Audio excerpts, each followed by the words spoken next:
The worst thing about affirmative action is that it created a Clarence Thomas who benefited from the program and now is in a position where he's going to deny many young African-American talented individuals an opportunity.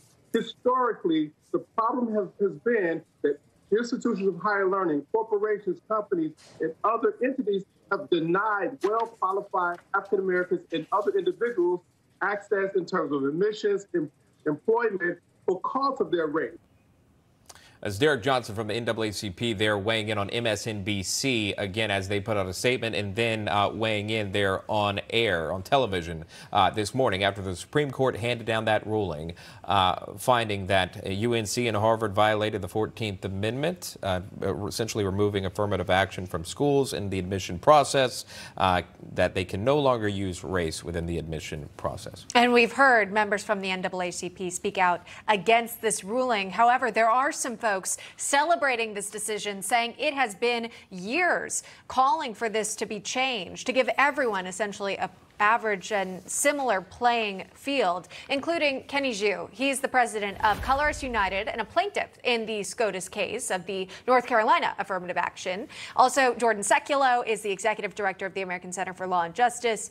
And that's not Jordan. That's not Jordan. Apologies on that, sir. If you could stand by with us. And TW Shannon is here as well. Kenny, if I could go to you first, just talk to me through what you've read so far in the rulings that has stood out to you when it comes to this decision to end affirmative action in college admissions.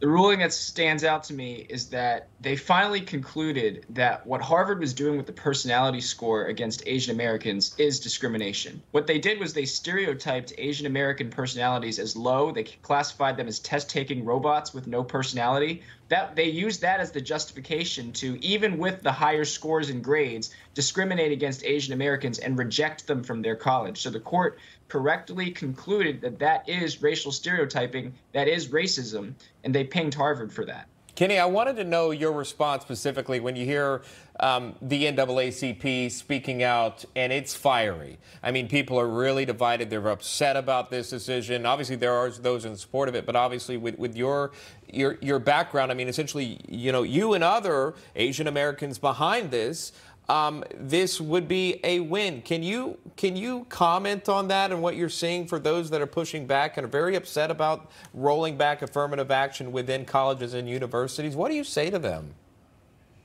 I would say I would be sympathetic with them. You know, Black Americans have not been achieving at this country the way that we hoped they would in the 1960s and 70s. Their PISA scores are far below whites and Asians. We need to work on the K-12 education system.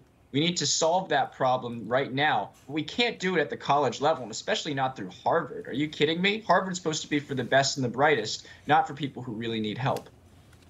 All right. Really interesting. Again, I know your book, The Inconvenient Minority, essentially leading up to what ultimately came forward today. Again, Asian Americans arguing they were discriminated against when it comes to these application purposes. Also wanted to welcome in Jared Roberts, constitutional attorney with the Banal Law Group. So, Jared, when you look at this from a legal ruling here, talk to me about what this means for the future of college admissions, because there's been a lot of people assuming automatically so that this will mean less Black individuals and less Latino individuals will be admitted into these colleges. What's your read on that? So my read on this is that the Supreme Court has really, since the new justices that Donald Trump put on, has emphasized that we need to go back to the text of the Constitution. And the 14th Amendment says that you're not allowed to discriminate on the basis of race.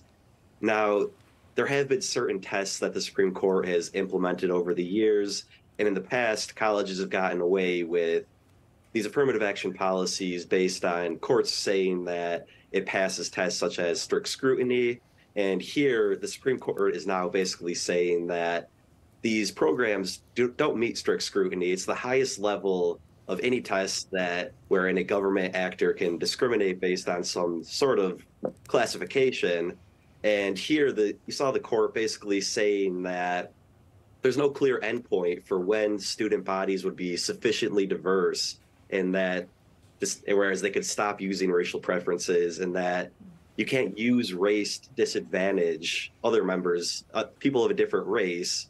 And because college admissions is basically a zero sum, there are limited spots, preferencing one race necessarily will disadvantage another race. And so it simply didn't meet the strict scrutiny burden. And that's what the Supreme Court ruled down today. All right, really quickly, T.W. Shannon, final thoughts. Well, the court got it right. Racism does not fix racism. At the end of the day, you have folks like the NAACP, who are the most duplicitous organization around. They're talking out of both sides of the neck. They're saying, on one hand, African Americans can't achieve without, affirmative action. But at the same time, they're saying that the people who benefit from affirmative action are qualified. We need to judge people based upon the content of their character, based upon their contribution, and based upon their talent, not based upon their race. That's exactly what we're moving toward with this decision. There's still more work to be done. We need to open up the admissions process. These institutions, both private and public, receive public dollars. We need to remove the secrecy around admissions process and make sure that people that are getting in are qualified and they're based upon their merit, not their race. Yeah, and also diversity of thought. I'll just throw that in there too. We've seen that college campuses tend to lean one way, in one direction, and not include so many different viewpoints. Kenny Xu, Jared Roberts, T.W. Shannon, thank you all so much for joining us today.